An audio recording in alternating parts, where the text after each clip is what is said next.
பிரியமானவர்களே, இயேசு கிறிஸ்துவின் நாமத்தில் நான் வாழ்த்துகிறேன். யோவான் 2 அதிகாரத்தில் இயேசு செய்த முதலாவது அற்புதம், ஒரு கல்யாண வீட்டில் குறைவை நிறைவாக்கிய மகளை பண்ணினார். இந்த அற்புதம் எப்படி நடந்துச்சு? அந்த வீட்டில் குறைவு வந்துட்டு எப்படி அந்த அற்புதம் நடந்துச்சு அப்படின்னு பார்த்தா, முதலாவது இயேசு அங்கே அழைக்கப்பட்டிருந்தார். இயேசு இருந்ததுனால தான் அற்புதம். இல்லை, இயேசு இல்லைன்னா குறைவிலேயே கல்யாணம் முடிஞ்சிருக்கும். அப்போ இயேசு உங்களோடு இருக்கணும், உங்கள் குடும்பத்தில் இருக்கணும், அது முக்கியம். ரெண்டாவது, இயேசுவுக்கு அதை தெரியப்படுத்தினாங்க. குறைவு வந்துட்டு என்ன பண்ணுறது, யாருக்கும் சொல்லாருங்க அப்போ இது அவமானம்னு சொல்லி அமைதியாக இருக்கல. இயேசுவுக்கு அதை தெரியப்படுத்தினாங்க.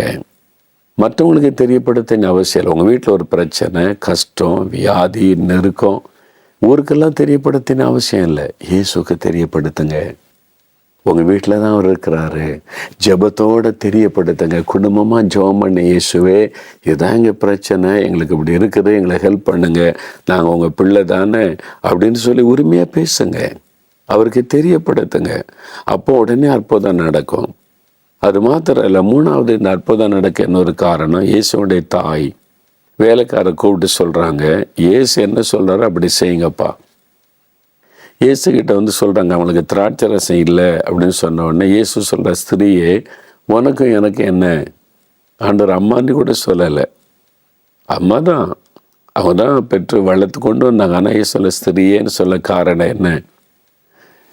இப்போ நான் பிதாவுக்கு சொந்தம், அம்மா உங்களுக்கு செய்ய வேண்டிய கடமையெல்லாம் 30 வயசு வரைக்கும் நான் செய்துட்டேன். இனி என் பிதாவின் சித்தத்தை நிறைவேற்றணும். இனிமேல் நீங்கள் சொல்கிறபடி நான் செய்ய முடியாது. இது வரைக்கும் நான் செய்கிறவங்களுக்கு உழைச்சேன், கஷ்டப்பட்டு உங்களெல்லாம் நான் நல்ல நிலைமையில் பார்த்து கொண்டேன். ஆனால் இனிமேல் எனக்கு பிதா என்னுடைய வேலை வந்துட்டு அவர் சொல்கிறபடி தான் நான் செய்ய முடியும். நீங்கள் சொல்கிறதுக்காக நான் எதையுமே செய்ய முடியாது, அவர் சொல்லணும். உடனே மரியாதை விளங்கி கொண்டாங்க. கட்டாயப்படுத்தலை, நீ என் பிள்ளை, நான் தான் உன்னை வளர்த்தேன், ஆளாக்குன்னு, நான் இல்லாமல் நீ வந்துட்டியா, நான் சொல்லபடி செய் அப்படிலாம் மரியாதை சொல்லலை, சொல்ல மாட்டாங்க. அவங்களுக்கு தெரியும் அவங்க ஒரு பரிசுத்தமான ஒரு ஸ்திரீ, சாட்சி பெற்றவங்க, இயேசுவால், இந்த கர்த்தரால் சாட்சி பெற்றவங்க. அவங்க அவ்வளோ அருமையான ஒரு தாயார், எவ்வளோக்கு தியாகம் பண்ணி கஷ்டப்பட்டு இயேசுவை வளர்த்து ஆளாக்கி கொண்டு வந்திருக்கிறாங்க. அவங்களுக்கு தெரியும்.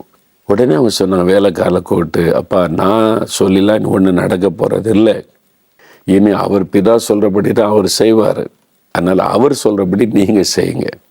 இனி நான் சொல்லி அவர் ஒன்றும் செய்ய மாட்டார், எனக்கு தெரியும், அவர் பிதா சொல்கிறபடி தான் செய்வார், அவர் சொல்கிறபடி நீங்கள் செய்யுங்கன்ட்டு அவங்க போயிட்டாங்க. இதான் காரியம் பைபிளில் இருக்குது. அப்போ வேலைக்காரங்க நிற்கிறாங்க, இயேசு என்ன சொல்லுவார் அப்படின்னு. கொடுக்கப்பட்ட கட்டளை என்ன? இயேசு சொல்லுகிறபடி செய்யுங்க, அற்புதம் நடக்கும், குறைவு நிறைவாயிரும், அவ்வளோதாங்க. இன்றைக்கு உங்கள் வாழ்க்கையில் குறைவு நிறைவாகணும், வியாதி சுகமாகணும், குடும்பத்தில் இருக்கிற அந்த போராட்டங்கள் நீங்கணுமா, இயேசு சொல்லுகிறபடி செய்யுங்க, அவ்வளோதான். உங்கள் ஃபேமிலி, குடும்பத்தை இயேசு சொல்லுகிறபடி அமைத்து கொள்ளுங்க. இயேசு என்ன சொல்லுகிறார் அப்படின்னு கவனிங்க. அன்னைக்கு இயேசு உயிரோடு இருந்தாருங்க. வேலைக்காரங்களும் இயேசுவை பார்த்து, ஐயா என்ன செய்யணும்னு கேட்குறாங்க. இன்றைக்கி நான் எங்கே போய் இயேசுவை பார்க்குறாரு? நான் கண்ணை மூடினா எனக்கு எல்லாம் இருட்டாக தான் தெரியுதுங்க, எங்கள் வீடு தான் தெரியுது, இயேசு எங்கே பார்க்குறாரு அப்படின்னு கேட்டிங்கன்னா, ஜெபத்தில் அவரிடத்துல பிரச்சனையை சொல்லுங்கள். நீங்கள் அப்படி சொல்லும்போது ஜெபத்தில் அவர் உங்களோடு பேசுவதை உணர முடியும். ஒன்று, ஆவியானவர் உங்களோடு உணர்த்துவதை, பேசுவதை உணர முடியும். ரெண்டாவது, வெளிப்படை ஆண்டவர் பேசுவது வேத வசனத்தின் மூலம். இது மூலம் ஆண்டவர் பேசுவார். இது அவருடைய சத்தியம், அவருடைய வசனம். நீங்கள் எப்படி வாழணும், என்ன செய்யணும், எல்லாத்துக்குமே இதில் சொல்யூஷன் இருக்குது. தெரியுமா உங்களுக்கு? உங்களுடைய லைஃப்பில் எனி ப்ராப்ளம், ஒரு ஊழியத்தில், குடும்பத்தில், பிஸ்னஸில், வேலையில், பக்கத்து வீட்டு உறவுகளில், எந்த பிரச்சனையாக இருக்கட்டும், எல்லாத்துக்குமே இதில் சொல்யூஷன் இருக்குது, பதில் இருக்குது, ஆண்டவருடைய வார்த்தை. அதனால தான் இதை கவனமாக நீங்கள் வாசித்து அதன் மூலமாக காரியத்தை அறிந்து கொள்ளணும். அவர் என்ன சொல்கிறாரு அப்படின்னு பைபிள் வசனத்தை வாசிக்கும் போது அறிந்து கொள்ளலாம். உதாரணத்துக்கு ஒருத்தர் நம்மளை பகைக்கிறாங்க, நம்ம என்ன செய்யணும்? பைபிள் ஆண்டு சொல்கிறார், சத்துருக்களை சிநேகிங்க. அவங்க உங்களை பகைச்சாலும் நீங்கள் அவங்கள நேசிங்க. அதுதான் பதில். என்னை துன்பப்படுத்துகிறாங்க, நிந்திக்கிறாங்க, பரிகாசம் பண்ணுறாங்க, அவங்க பார்த்த கோபமாக வருது. என்ன பண்ணுறது? அவங்களுக்காக ஜெபம் பண்ணுங்க. உங்களை நிந்திக்கிறவங்களுக்காக, துன்பப்படுத்துறவங்களுக்காக ஜெபம். என்ன ஜெபம் பண்ண? அடித்து நூறுக்கடி ஜெபிக்கிறதா? மன்னிச்சு ஜெபம் பண்ணுங்க. எல்லாம் பைபிளில் இருக்கு. இதை நம்ம செய்யும் போது எப்பவுமே சந்தோஷமா இருக்கலாம். தெரியுமா? நம்முடைய லைஃப் ஸ்டைல், வாழக்கூடிய முறை ஆண்டவர் பைபிளில் எழுதி தந்திருக்கிறார். இதற்கு மாதிரி ஒரு புஸ்தகத்தை எங்கேயுமே நீங்க பார்க்க முடியாதுங்க. நானும் பாருங்க 72 வருஷம் ரட்சிக்கப்பட்டேன். அதுக்கு முன்னாலே வாசித்திருக்கிறேன். 72 அப்புறம் எத்தனையோ முறை வாசித்துட்டாங்க இந்த பைபிளை. எத்தனையோ முறை வாசித்துட்டேன். ஆனால் இன்னும் நான் எல்லாம் முடிச்சுட்டாங்க, நான் இத்தனை முறை வாசித்துட்டேன், ஒரு 15-20 முறை வாசித்துட்டாங்க அப்படின்னு கீழே வைக்க முடியல. இன்னைக்கும் காலையில் வாசிக்க எல்லாம் புதுசாக இருக்கு. ஆண்டவர் பேசிக்கிட்டே இருக்கிறாரு. அந்த மாதிரி ஒரு புஸ்தகம். இதை நீங்கள் வாசிக்க ஆரம்பிச்சிங்க, உங்களுடைய லைஃபே மாறிடும். உங்களுடைய தனிப்பட்ட வாழ்க்கையில் என்ன செய்யணும், உங்களுடைய ஃபேமிலி வாழ்க்கையில் எப்படி நடக்கணும், உங்களுடைய ஊழியர்னா ஊழியக்காரர் எப்படி இருக்கணும், உங்களுடைய சமுதாய வாழ்க்கையில் எப்படி இருக்கணும், எல்லாமே இருக்குது. எல்லாமே இருக்குது. Everything is here in the Bible. எல்லாத்துக்குமே பதில் இருக்குது. அவர் என்ன சொல்கிறாரு அப்படின்னு கவனிக்கணும்னா பைபிளை கவனமாக வாசிங்க. முதல்ல கவனமாக, ஆண்டவரே எங்கள்கிட்ட பேசும், இந்த வசனத்துக்கு ஒன்று என்கிட்ட பேசும் அப்படின்னு சொல்லிட்டு அப்படியே நீங்கள் வாசித்தீங்கன்னா அவர் உங்களோட பேசுவதை உணர முடியும். You can experience. நீங்கள் அதை உணரலாம். இயேசு உங்களோட பேசுவதை உணருவீங்க. யாரும் உங்களுக்கு சொல்லிக் கொடுப்பதை உணருவீங்க. நான் உணர்ந்துருக்கிறேன், இன்றைக்கும் உணர்கிறேன். ஃபேமிலி பிறையில் உட்காரும்போது பைபிள் வாசித்து ஜெபிங்க.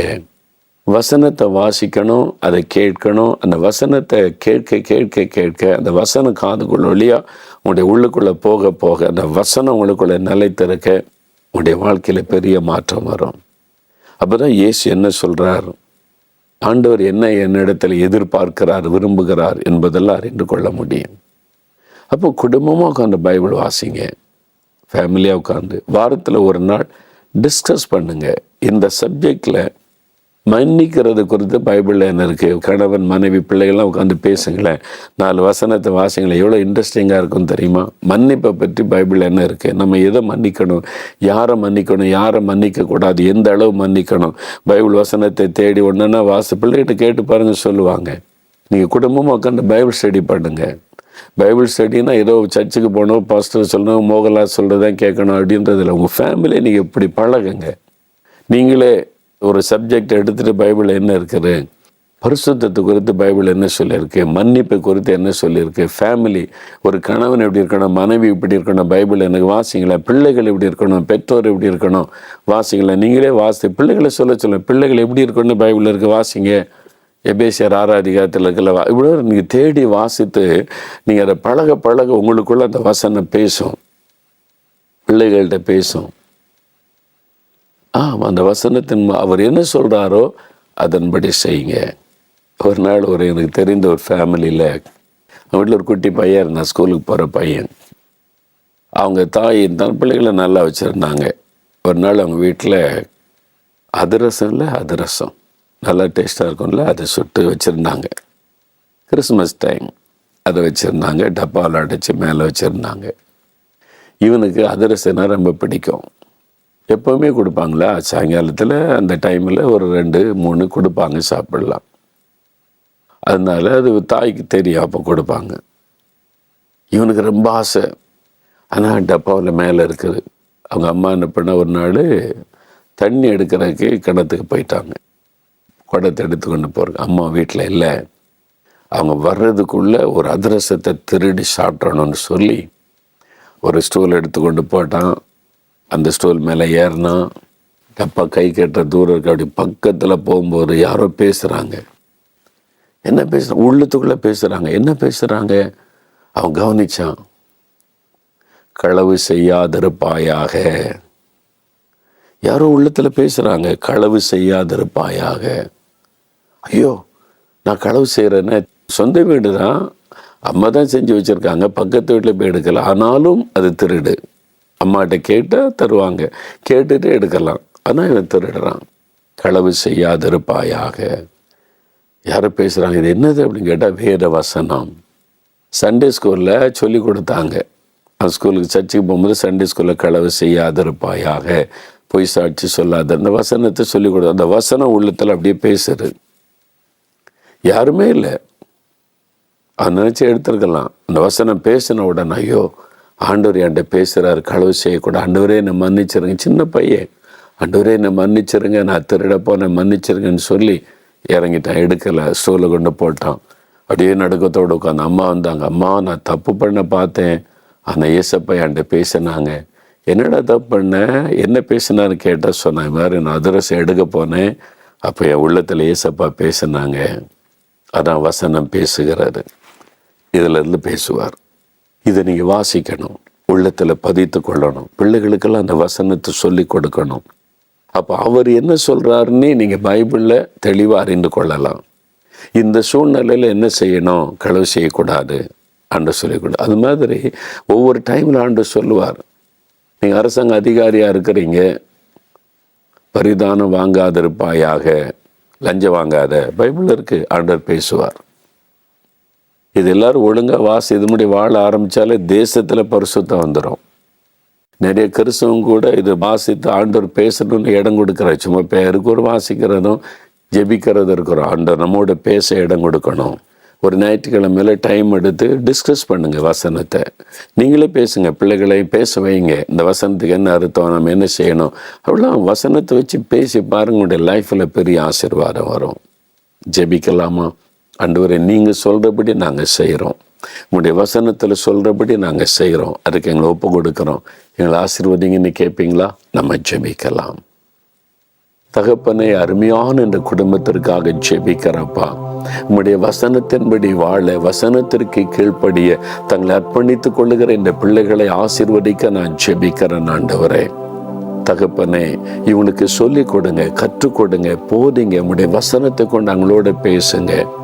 நீங்க பேசுகிற அன்பிற்காக ஸ்தோத்திரப்பா. யார் யார் வசனத்துக்கு கீழ்ப்படிய அர்ப்பணித்துக் கொள்கிறார்களோ அந்த குடும்பங்கள் ஆசீர்வதிக்கப்பட நான் ஜெபிக்கிறேன். வியாதிப்பட்ட பலவீனப்பட்ட குழந்தைகளை வைத்து கொண்டு ஜெபிக்கிறாங்களே, இயேசுவின் நாமத்தில் இந்த குழந்தைகள் சுகமடையட்டும். இயேசுவின் நாமத்தில் குழந்தைகள் மேல் இருக்கிற இந்த நோய்கள் விலகி போகட்டும். அற்புதமான சுகம் உண்டாகட்டும். வேலி அடைத்து இந்த குடும்பத்தை நீர் பாதுகாத்து கொள்ளும். படிக்கிற குழந்தைகளுக்கு ஞானத்தை தாரும். படிப்பில் சிறந்து விளங்கும்படி ஆசீர்வதியும். எக்ஸாமில் எல்லாம் பெரிய வெற்றியை கொடுத்து ஆசீர்வதியும். இந்த குடும்பத்தில் வியாதிப்பட்ட யார் இருந்தாலும் தொட்டு சுகமாக்குங்க. மன வருத்தங்கள் கஷ்டங்கள் எல்லாம் விலகட்டும். குறைவுகள் நிறைவாக்கப்படட்டும். தடைப்பட்டு இருக்கிற நன்மைகள் வாய்க்கட்டும். அவளை பாதுகாத்து கொள்ளுங்க. தீமைக்கு விலைக்கு காத்து கொள்ளுங்க. உங்களுடைய இரத்த கோட்டைக்குள் வைத்து கொள்ளுங்க. அவங்க வேண்டிக் கொள்வதெல்லாம் நிறைவேற்றி கொடுங்க. தொழிலை ஆசீர்வதிங்க, வேலையை ஆசீர்வதிங்க, காரியங்களை வாய்க்க பண்ணுங்க. என்னென்ன ஆசீர்வாதம் ஜெபிக்கிறார்களோ இயேசுவின் நாமத்தில் அத்தனமும் நிறைவேறட்டும். அவருடைய உள்ளம் மகிழட்டும். நீர் ஆசீர்வதித்ததற்காக ஸ்தோத்திரம். இயேசு கிறிஸ்துவின் நாமத்தில் ஜெபிக்கிறோம் பிதாவே. ஆமேன், ஆமேன்.